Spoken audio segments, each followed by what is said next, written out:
welcome to the Promoted Podcast. I'm your host, Felicity Fury, CEO and co-founder of We Aspire, engineer and speaker, and I'm joined with the incredible Renee Wooten-Tomlin. I'm glad you put Renee Wooten, then Tomlin, because then it's easy for me to remember there's an extra bit at the end. It's name. Thank you to be back. And of course, Renee is an incredible speaker, aerospace engineer, and working for the incredible LanzaJet in sustainable aviation fuel. And I love, Renee, that you have been telling me a lot recently about how you want to change the industry, the, beacon of hope, I think, that you are for the industry, particularly in aviation and what could be possible. So I'm loving hearing everything that you are up to at LanzaJet. We're not talking about that today, though. We are going to be talking about leadership, because this is the podcast which helps you get promoted and be great when you get there. Let's just check in first, Renee. How are you? Well, I have had a great weekend. Alex and I had a restful Saturday, which is always helpful. And then we're planning for our week ahead. I've got travel, conferences coming up, speeches, I've got weddings. It's all happening. How are you, Felicity? I'm good. I had a very relaxing weekend. I have been practicing yin yoga on Sunday nights, and it's just the most beautiful end to the week where I can just be chilled. They say things like, you have no responsibilities for the next hour, and that is just so delightful. And then I come home to a quiet house, and my wonderful husband has put the kids to bed. So I'm feeling very relaxed in this very, Monday morning, which is, I guess, not usually how I start my Monday, but it's nice having that end of the week to begin this new day. So feeling fresh. How do you continuously start a Monday relaxed and ready? Because, I feel like that's hard to achieve consistently. It is very challenging. Yeah. I mean, I haven't looked at my to-do list or figured out what the heck I'm doing today, because I'm here on this podcast first thing. I've just done school drop off. So maybe that's why I'm blissed out, because I haven't actually looked at my to-do list yet. I feel like that stresses me out more than anything, not knowing what the wave of to-dos are. But I'm in denial. Your Monday morning with me, Felicity, and with our listeners. I'm in denial. Well, the topic for today is, how am I going to? I'll start from the beginning. So a few weeks ago, I was asked this question. I was doing a speech, and one of the senior leaders in the room asked me this, and I gave an answer, but I really wanted to deep dive into it today, because I think it's a really important topic. And Renee, I'd love to get your thoughts on this, on how you've managed this. So I was sharing about one of my biggest leadership mistakes. And for me, that was when I was running Power of Engineering. And we've been in the organization a couple of years. We'd done maybe 30 events, starting to expand across Australia. I was living in Sydney at the time. It was about the time that I met you, Renee, and all of the volunteers quit in our executive team. And it was just me and my co-founder, Jillian. And at the time I thought, oh my gosh, is this even worthwhile? Should we keep this organization going? Should we just pack it in? At the same time as our volunteers quitting, and there were all valid reasons why they were leaving. And I figured out why, and I'll tell you about that in a moment. But at the same time, we also had our funding finish. So we had, a few small grants from companies like Boeing, who have been incredible supporters the whole time. But we had a 3-year funding program.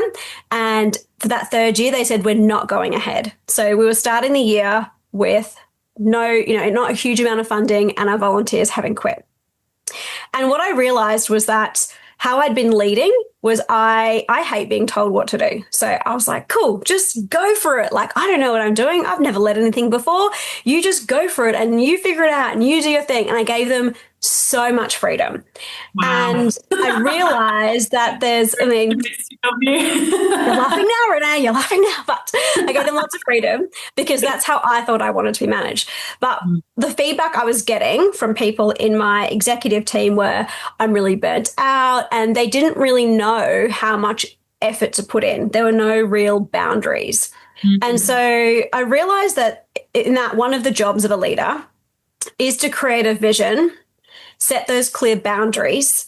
And I sort of talk about it's kind of like putting bumper lanes on when you're doing 10-pin bowling.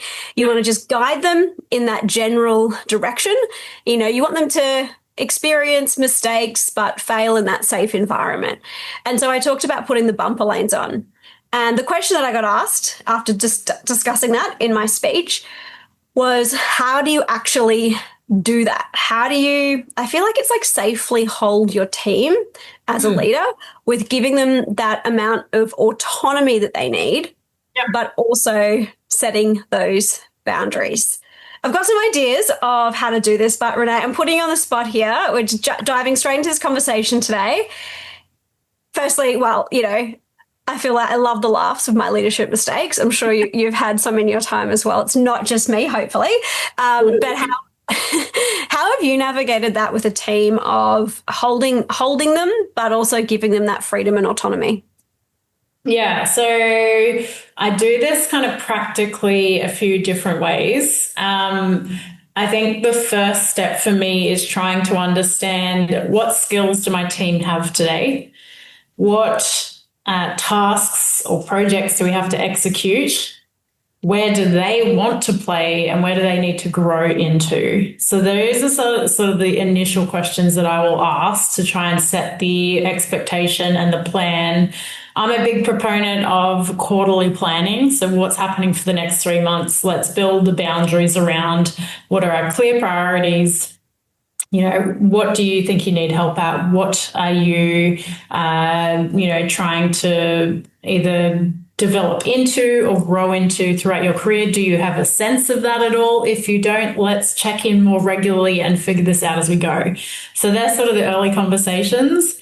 And then I think as we start working through projects and delivering, one thing that I like to do is check in regularly on my team to ask, how are you going with the project? What are you struggling with, or what do you need support on? And what are you finding easy? And then rather than giving them the answers, I ask them to figure out where should they go for support? How should they seek that support?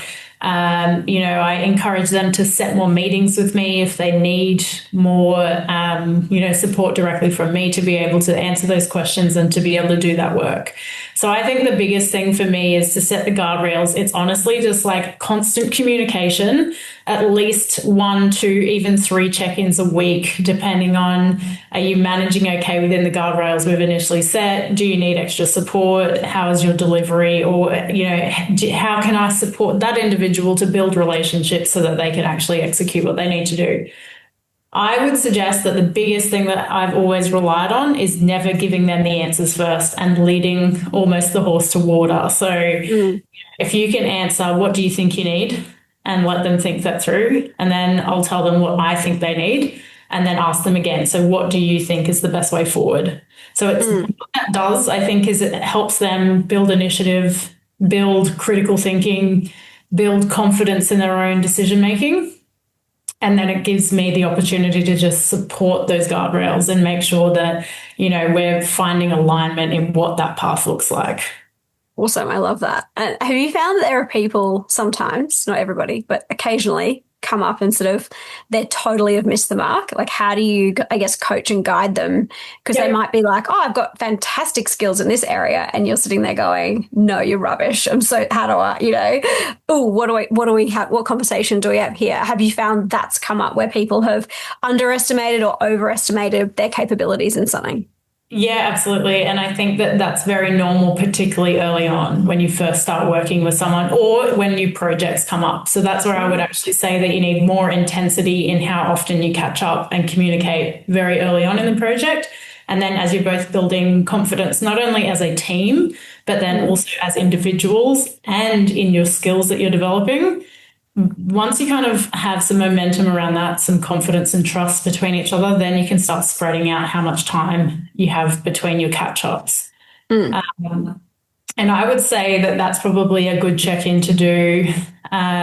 When you're first coming into a new team, you need to have a high level of intensity in getting to know your team, building awareness around how they like to operate, understanding who they are and how they turn up to work. And then, over time, that's where you start to see the skills more so versus the character traits initially, and then really honing in on how do you develop those skills with them. But I've had it many a time where you ask somebody to go off and do a piece of work and they completely miss the mark. But I don't think that that's their fault. I think that that's also my fault too, because I either haven't set the guardrails well enough or I haven't spent enough time with them helping understand what the expectations are. So, and sometimes even if you do that, people still miss the mark, and then you realize, right, I need even more time with this individual so that we can do those regular check-ins and make sure that the pathway gets more finessed or very clear. Yeah. I think some key things that you've touched on there is around accountability and responsibility. And a great way to be accountable is having that plan. And I do remember we had a teammate who was looking after partnerships at the time. And I noted we sat down. That was one of the first things we did was we came up with this plan together of partnerships and what that was going to look like over the next 12 months. Yeah. And then and it's very tricky when you're managing volunteers because there's not as, not that it's easier when you have paid staff, but there's different motivations, I suppose. And so obviously they're not going to lose their job or lose their income over not doing things and not delivering.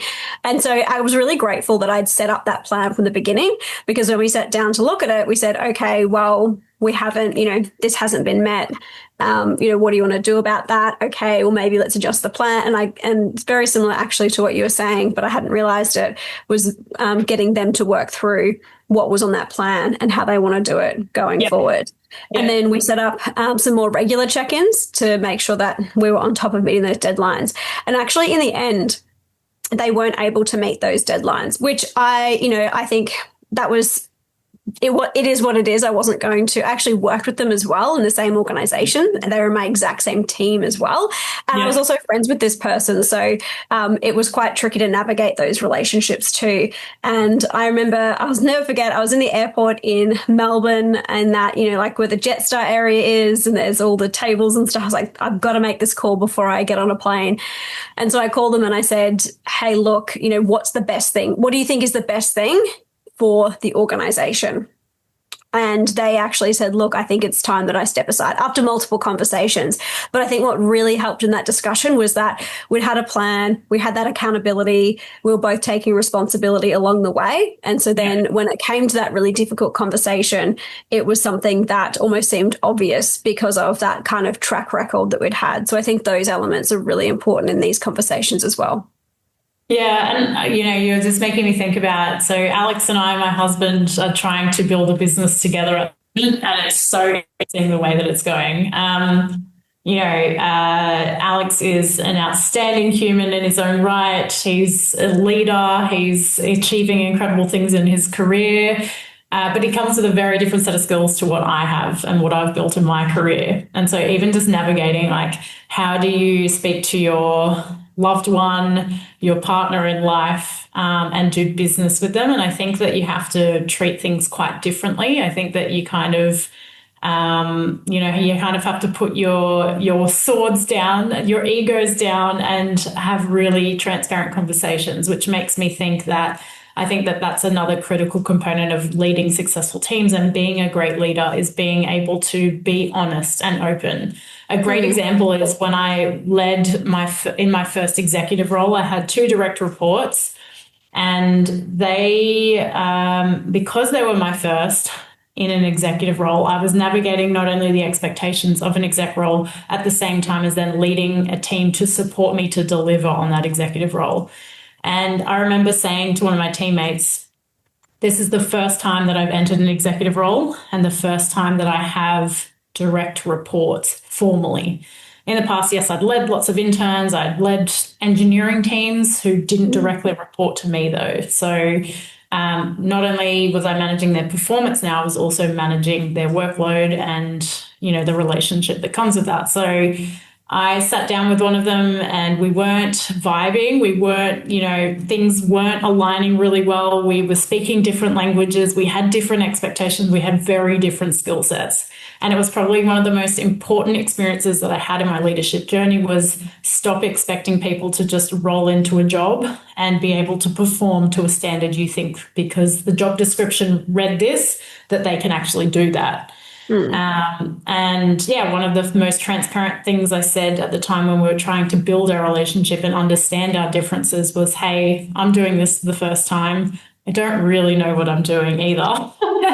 I'm trying to figure it out and I'm trying to learn how to lead you the best that I can. And for her, that was really impactful to hear that because all of a sudden it provided context and a bit more I suppose, space, and she was able to kind of reduce her expectations of me or communicate in a more softened or understanding way, because she understood where I was coming from, and then I understood where she was coming from. So yeah, honesty, transparency, like what your experience is both ways is really important. You can't and don't need to just understand your direct reports or the people leading into you. You need to be able to say, this is where I'm at. These are my skills in return. How do we work together? Yeah, because helping them understand you, because if you're not showing that, how are they going to figure that out? I think a framework that really helps me, and it's something I've only discovered recently when we've been looking at what is the most effective way to train other leaders, is actually the Adair's leadership model. And shout out to Michael, my amazing husband, who found this. Adair was actually, I feel like I think he wrote the first sort of leadership book for organizations, and he was working for the British Army. And his model is really simple. So it's 3 circles in the middle and that, overlap like a Venn diagram. And it's achieve the task is 1 circle. Another circle is build people. And then the 3rd circle is build a team. And then there's a box that sits around that called understanding the context. And for me, this just really put into words in a really simple framework, almost like a checklist that I can go through in my head when I'm looking at managing a team or managing or leading somebody. And it kind of reminded me of when I first learned project management. When I stepped from engineer into project manager, I learned about the PMBOK, the Project Management Book of Knowledge. And at the time it was 9, now it's 10 different things, but it includes things like communication, quality, cost, program, not just the engineering design part. And as an engineer, I had lots of familiarity with the engineering design. And then I needed to shift my context to be a project manager. So I feel like Adair's leadership model does a very similar thing. So if you are someone who is stepping into leading for the first time, we'd encourage you to have a look at this, because it's just a really helpful checklist. And often if I'm stuck on, I don't know what to do in this situation, or what's missing from my leadership, then this model really helps me. I feel like we've trained so many people in this model, and engineers in particular, or if you have come from that technical background, fantastic at achieving a task. And I think what you were sharing earlier, Renee, was really helpful around almost like what's missing in this. I'm doing the regular check-ins, I've got the skills, I've got this. So you were talking about, how do I build people? How do I build the skills in this person? And then as a team, how are we working together with all those different skills? And then of course, there's a context. And context can be something like, we need to achieve this project in 1 month or 3 months or a year. Those different time horizons give you different context.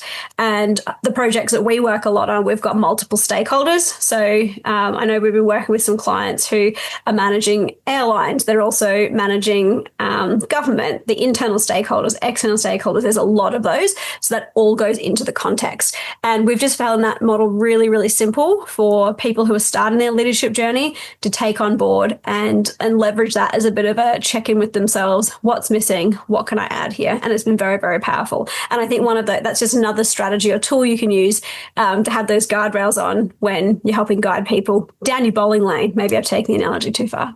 No, I love it. It makes me think as well, maybe I'll contextualize. So the 3 boxes, remind me, were, go for it. Achieve task, build people, build team, and then context. Sure. So for me, I would put that into play like, all right, achieve the task. So what do we need to deliver for the next year, for the next quarter, for instance? And then looking at the individual, building the individual versus building the team. I would understand what I need in order to achieve those deliverables. And then I would look at the team I'm trying to build in order to execute those projects. And then once you've kind of brought that team together, it's understanding uniquely where are they at within that context? What do they need to succeed?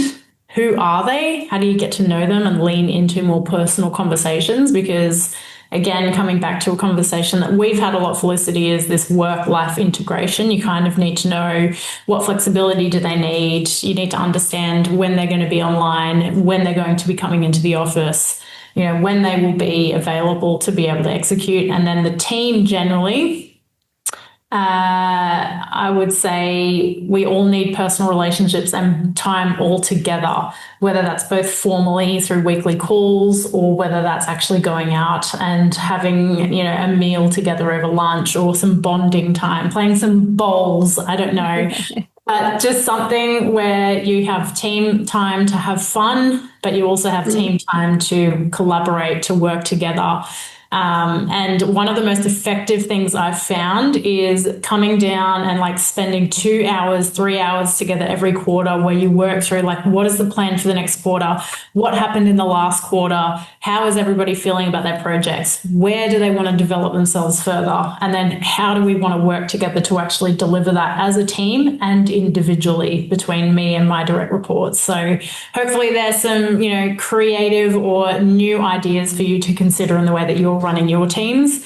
I think my biggest, misconception coming into leadership early was that you treat everybody the same. And I want to encourage everybody to think differently around the individual needs of each of the people in your team, whether that's meeting more regularly with some, changing the way that you format your work, or really understanding who they are and what they need to develop. So yeah, it's super dynamic. And I think having some frameworks like this can be really powerful to really steady the ship. And I think one misconception that we find a lot about that model is that people, when you imagine three circles in that kind of Venn diagram, you imagine them to all be equal. And an exercise that we get people to do is think about where are they spending their time right now? Most people are spending a huge amount of time on achieving the task. And then the other two circles are teeny tiny, especially when you're starting out in leadership, because these are the don't know, you don't knows. And then you might think about, okay, in 6 months' time, where do I want to move that to? So for most people, especially if you're leading teams, you want to be building the team and building people. You want to be spending a very small amount of time on achieving the task. It can be very difficult in your first leadership role because often you have to achieve tasks as well as leading people. And the more you get into leadership, the bigger those circles get around building people and building team. And you're delegating and you're moving that away. Actually, it just reminded me, I had a call with one of my mentors and she said to me the other day, Felicity, you need to think more like an executive, stop doing the doing. And I realized, oh my gosh, I am. I'm so get trapped in that achieving the task. And I don't think first, oh, how can I delegate? How can I build that out of my team? So I think that's a really helpful thing to keep in mind is that where are those circles now for you? And where do you want to get them to as, in the next 6 months, 12 months in your leadership journey? And how do you think about that in building your team and in terms of your plan and your roadmap for your leadership?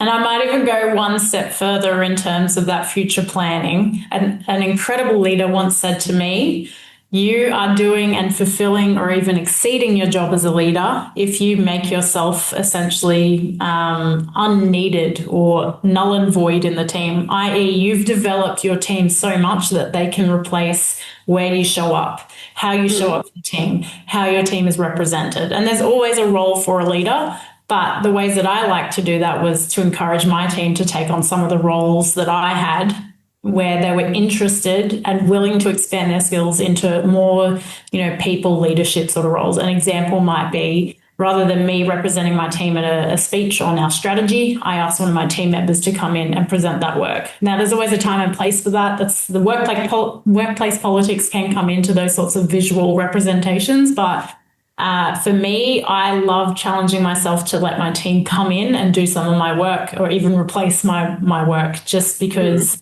it means that you are replaceable. You do have a limited time in that leadership role to make an impact, and you're trying to grow your team to be able to take over that role into the future. And that's the way I like to approach leadership. Yes, that's such a good point. We've actually noticed that a lot with the people that we're coaching in our programs and one-on-one as well, where they are not actually doing that. And it's very difficult to do, especially if you haven't been trained, is that delegation. So we've recommended to a lot of people recently to book yourself a holiday, which they love doing, and then going, okay, for those 2 weeks, you've got to completely delegate to your team. They go on the holiday, they come back, they realize what worked, what didn't work. Okay, now you're going to book a holiday that goes even longer in a few months' time, and one of your jobs is to get your team ready for you to take that holiday. And it's something that Richard Branson actually does as well. He'll start by having holidays, and then he'll say, okay, I'm only going to be in the office 3 days a week, 2 days, 1 day, and then hand over to somebody. So there's some really great tests that you can do along the way to get your team ready for that handover. So yeah, Renee, take a holiday. Delegate to your team. Everyone. Permission for holidays.